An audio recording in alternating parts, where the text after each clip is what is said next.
Welcome back. મહામંથનમાં બીજો મુદ્દો જેના પર વાત કરવી છે કે ડિમોલેશન કરવામાં આવ્યું સુરતમાં, પરંતુ એ ડિમોલેશન આખરે કોણ કરી ગયું એ કોઈને ખબર જ નથી. કેટલાય લોકોના ઘર તૂટ્યા, પરંતુ એ કાર્યવાહી કોના દ્વારા કરવામાં આવી છે એ નથી ખબર. આપણા માટે ઘર આલિશાન હોય કે ચાર દિવાલનો એ માત્ર ઢાંચો હોય, ઉપર પતરું હોય, બધા માટે ઘર સમાન છે. થાકીને સાંજે જતો વ્યક્તિ, એને એ જ ઘરમાં શાંતિ મળે છે, એની મહેનતથી ઊભું કરેલું હોય. ક્યાંક હોય છે એ ડિમોલેશનને લાયક કેટલાક ઘરો અથવા તો કેટલીક જગ્યા જેના પર કાર્યવાહી થાય છે, પરંતુ જ્યાં તંત્ર નથી કરતું ત્યાં સવાલ ઉભો થાય છે. માણસ આખી જિંદગી કાળી મજૂરી કરે ત્યારે માંડ પોતાના પરિવાર માટે એક નાનું અમથું ઘર બનાવી શકે. ધોમધકતા તાપમાં છાંયડો આપતું અને આવનારા વાવાઝોડા કે વરસાદની સામે રક્ષણ આપતું આ ઘર જ્યારે છીનવાઈ જાય ત્યારે ગરીબ માણસ એ જીવતે જીવ મરી જાય છે. આજે વાત કરવી છે સુરતની, કે જ્યાં ગરીબોના આશયાના છીનવાયા છે, અને આ કાર્યવાહી કોણે કરી એનાથી તંત્ર પણ અજાણ છે. સુરત શહેરના કતારગામમાં આવેલા નાસિરનગર સ્લમ એરિયામાં 100 થી વધારે મકાનો તોડી અને ગરીબોને રસ્તા પર લાવી દેવાયા છે. ઘટના સ્થળ પર ડિમોલેશનની કામગીરી ચાલતી હતી ત્યારે પોલીસ પણ ત્યાં હાજર હતી. મહાનગરપાલિકાના અધિકારીઓ જેમને પૂછવામાં આવ્યું તો એમને નથી ખબર. છતાં પણ હવે સુરત મહાનગરપાલિકા કહે છે કે આ ડિમોલેશન અમે કર્યું જ નથી. ખુદ ભાજપના સ્થાનિક ધારાસભ્ય વિનુ મોરડિયા સ્વીકારે છે કે પાલિકાની ફાઇલોમાં આવો કોઈ ઓર્ડર જ નથી. તો પછી સવાલ એ ઉભો થાય છે કે ધોળા દિવસે પોલીસ પ્રોટેક્શન સાથે આવી અને આટલી મોટી તોડફોડ કોણ કરીને જતું રહ્યું? કતારગામના ધારાસભ્ય વિનુ મોરડિયા, કે જેમણે ખુલાસો કર્યો, સુરત મહાનગરપાલિકાએ ત્યાં કોઈ સત્તાવાર ડિમોલેશનની કાર્યવાહી કરી જ નહોતી. એમણે પૂછપરછ કરી ત્યાંના અધિકારીઓ સાથે, અને ટીમ માત્ર રોડ લાઇન દોરવાની કામગીરી માટે ત્યાં પહોંચી હતી. એ સમીક્ષા ટીમે કરી હતી. હવે સવાલ એ ઉભો થાય છે કે જો મહાનગરપાલિકાએ તોડફોડ નથી કરી તો મહાનગરપાલિકાના નામે ગરીબોના ઘરો જમીનદોસ્ત કરનાર એ તત્વો કોણ હતા? કોને લાભ કરાવવા માટે આ ઘર તોડી પાડવામાં આવ્યા છે? સવાલ એ પણ. આ ઘટનામાં પોલીસ તંત્રની ભૂમિકા પણ ભારે ચર્ચામાં છે. સ્થાનિક લોકોના આક્ષેપો અનુસાર ડિમોલેશનની કાર્યવાહી ચાલતી હતી ત્યારે પોલીસ જવાનો ઘટના સ્થળ પર હાજર હતા. જો આ કાર્યવાહી કાયદેસર છે તો કેમ એના દસ્તાવેજો પોલીસે માંગ્યા નહીં? અને જો ગેરકાયદેસર હતી તો પોલીસ તંત્રએ એને અટકાવવાનો પ્રયાસ કેમ ન કર્યો? એ શરૂઆતી તપાસ પોલીસ દ્વારા કેમ ન કરવામાં આવી? કોંગ્રેસના પૂર્વ કોર્પોરેટર અસલમ સાયકલવાલા, જેમણે દાવો કર્યો કે એમની પાસે ડિમોલેશન દરમિયાનનો એક વિડીયો છે, સીસીટીવી ફૂટેજ પણ છે, જે તપાસ માટે કામ લાગી શકે છે. જેમાં ઘટના સ્થળે હાજર અધિકારીઓ, પોલીસ અધિકારીઓની ભૂમિકા સ્પષ્ટ દેખાય છે. એમણે મ્યુનિસિપલ કમિશનરને ખુલ્લો પડકાર ફેંકતા જવાબદાર અધિકારીઓ સામે કાર્યવાહીની માંગ પણ કરી છે. અને ધારાસભ્યએ પણ આ મામલાને અત્યંત ગંભીર ગણાવ્યો છે. ઉચ્ચ સ્તરીય તપાસની માંગ કરી છે અને દોષિત તત્વોને શોધી કડક કાર્યવાહી કરવાની ખાતરી પણ આપી છે. હવે સૌની નજર એ તપાસ એજન્સીઓ પર છે, વહીવટી તંત્ર પર છે કે આખરે સત્ય શું છે?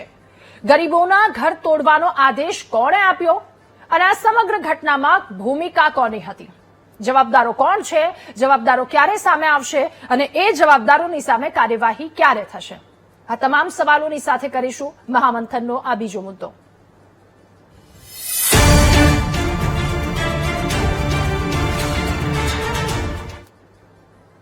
આટલા બધા લોકોને ઘર વિહોણા કોણે કરી નાખ્યા? ડિમોલેશન કોણ કરી ગયું? આ સવાલની સાથે ચર્ચા કરીશું. આપણી સાથે કતારગામ વિસ્તારના ધારાસભ્ય વિનુ મોરડિયા જોડાયા છે. વિનુભાઈ, આપનું ખૂબ સ્વાગત છે મહામંથનમાં. સુરતના કતારગામમાં નાસિરનગરમાં જે ડિમોલેશન કરવામાં આવ્યું, સ્લમ વિસ્તાર, આ ડિમોલેશનની કામગીરીનો વિવાદસર વકર્યો છે. મહાનગરપાલિકાએ ડિમોલેશન નથી કર્યું, બધા અજાણ છે કે અમે નથી કર્યું, તો પછી આ કામગીરી કરી છે કોણે? શું કોઈ તપાસના આદેશ આપવામાં આવ્યા છે આ વાતને લઈને? અને કામગીરી કોણ, ડિમોલેશન કોણ કરી ગયું? પહેલો સવાલ તો એ થઈ રહ્યો છે. એ જ મારો પણ પ્રશ્ન છે, અને મેં એ જ પ્રશ્ન આજે સુરત મહાનગરપાલિકાની સંકલન બેઠકની અંદર મ્યુનિસિપલ કમિશનરને મેં પૂછ્યો છે પ્રશ્ન કે આ જમીન જે લેન્ડ છે, જમીન એ માલિકી કોની છે? સુરત મહાનગરપાલિકા કે પ્રાઇવેટ? અને આ ડિમોલેશન કોણે કર્યું છે? અને કર્યું હોય કોર્પોરેશને તો માલિકી કોની છે? એ પ્રશ્ન મેં પૂછ્યો તો સુરત મહાનગરપાલિકાની બેઠકની અંદર કમિશનરશ્રીએ મને જવાબ આપ્યો છે કે આ ડિમોલેશન આપણા દ્વારા કરવામાં આવ્યું નથી. ફક્ત ને ફક્ત આપણા કર્મચારીઓ, મહાનગરપાલિકાના કર્મચારી કલમ 205 નીચે જે રસ્તો અંદર છે બોલે છે હા એનું માપણી પૂરતા સુરત મહાનગરપાલિકાના અધિકારીઓ ત્યાં ગયા હતા. હા એના માટે ડિમોલેશનમાં આપણો કોઈ રોલ નથી. આપણા કોઈ પણ પ્રકારના યંત્ર કે માણસ કોઈ ઉપયોગ કરવામાં આવ્યો નથી, એ પ્રકારનો મને જવાબ આપવામાં આવ્યો છે. ઓકે. અને રહી વાત કોણે તોડ્યું હા તો એમને ખબર નથી, એ પ્રકારનો મને જવાબ મળેલ છે કે કોઈ થર્ડ પાર્ટી હશે, એ અમારા ઓલામાં નથી. ઓકે, એટલે તમે જણાવ્યું, અધિકારીઓને આપે પૂછ્યું તો માહિતી જે મળી આઘાતજનક માહિતી મળી છે. હવે તમારા અને તંત્ર તરફથી, બંને તરફથી તપાસને લઈને શું પ્રયાસો આગળ હાથ ધરવામાં આવ્યા છે આ વાતને લઈને કે આખરે આ કોણ કરી ગયું અને એને લઈને કેવી ક્યારે તપાસ, એને લઈને શું પગલાં છે?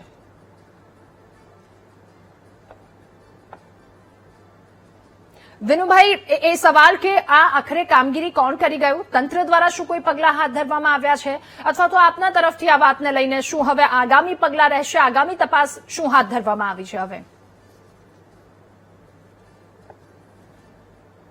તંત્ર દ્વારા શું કરવાના એ ખબર નથી, કારણ કે કમિશનરશ્રીએ મ્યુનિસિપાલિટીને તો કહી દીધું કે મેં ડિમોલેશન નથી કર્યું, ત્યાં એનો પ્રશ્ન અત્યારે સ્થગિત થઈ જાય છે.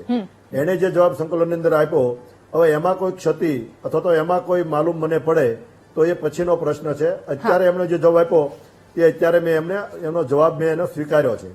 રહી વાત બાકીની કોણે કરાવ્યું, એના માટે હું તપાસ કરવાનો છું, પ્રશ્ન કરવાનો છું, પૂછીશ, હું જાણકારી મેળવવાનો છું. પોલીસ પાસે પણ હું જાણકારી મેળવવાનો છું કે આ ડિમોલેશન એમની હાજરીમાં જે મીડિયામાં મને બતાવવામાં આવ્યું છે કે ત્યાં હાજર સ્થળ ઉપર કોર્પોરેશનના કર્મચારીઓ અને પોલીસ જવાનો ત્યાં અધિકારીઓ હાજર હતા.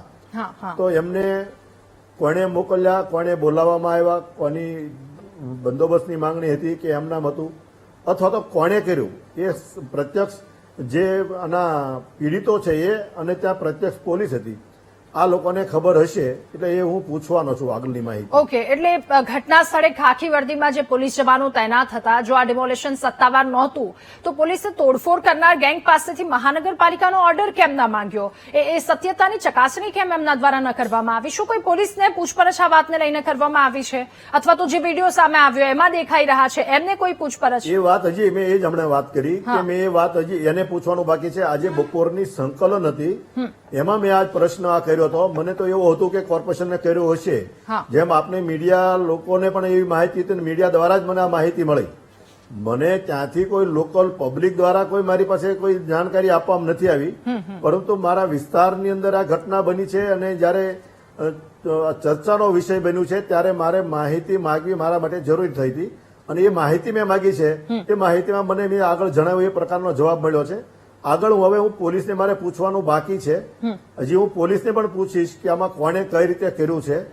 પોલીસ તરફથી પણ યોગ્ય જવાબ કે મને સંતોષકારક આમાં કાંઈ બધું નહીં મળે તો હું ઉપર યોગ્ય જગ્યાએથી માહિતી માંગીશ અને રજૂઆત કરીશ. ઓકે, વિનુભાઈ, તમે કહ્યું સંતોષકારક જવાબ જ્યાં સુધી નહીં મળે ત્યાં સુધી આપ સતત આ વાતને લઈને લાગ્યા રહેશો. 100 જેટલા પરિવારો ઘર વિહોણા બન્યા છે. આ લોકો માટે કેટલી મજબૂતાઈથી લડશો? આગામી પગલાં શું રહેશે આપને આ વાતને લઈને? કારણ કે તંત્રની જાણ બહાર થયું છે તો એ ગંભીર વસ્તુ કહી શકાય.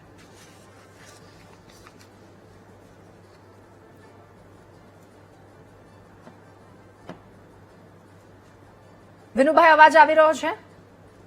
મારી જે એક ધારાસભ્ય તરીકેની જે મર્યાદાઓ છે અને જે મને જે પાવર્સ આપવામાં આવ્યા છે એ તમામ પ્રકારની કાર્યવાહી કરવા માટે હું પૂર્તતા કરીશ. એમાં કોઈ વિશેષ કોઈ લડત નથી. મારી ફરજના ભાગરૂપે મારી જાણમાં જે માહિતી આવી છે, જે વાત આવી છે, એ વાતને યોગ્ય જગ્યાએ રજૂ કરવું અને યોગ્ય નિકાલ લાવવો. અને જો કોઈ એવી અઘટિત ઘટના બની હોય, અત્યારે શંકાના દાયરામાં છે, અત્યારે હું એલિગેશન કરું એ પ્રકારની સ્થિતિમાં હું નથી, કારણ કે આની એકવાર ઉચ્ચ સ્તરીય તપાસ થાય અને તપાસમાં જે કાંઈ આવે અને જે કોઈ આવે એની સામે કાર્યવાહી થાય એ દિશામાં હું આગળ પ્રયત્ન કરવાનો. ઓકે, આપનો ખૂબ આભાર મહામંથનમાં અમારી સાથે જોડાવા બદલ, આ મુદ્દા વિશે માહિતી આપવા બદલ. તો આ મુદ્દો, આ વાત એટલા માટે ગંભીર છે કારણ કે 100 થી વધારે લોકો ઘર વિહોણા થયા છે અને બીજું એટલા માટે ગંભીર છે કે આ કાર્યવાહી થઈ પરંતુ સ્થાનિક તંત્રને જાણ નથી. મહામંથનમાં સાથે હાલ બસ આટલું જ. વધુ સમાચાર અપડેટ્સ માટે આપ જુઓ VTV ન્યૂઝ. નમસ્કાર.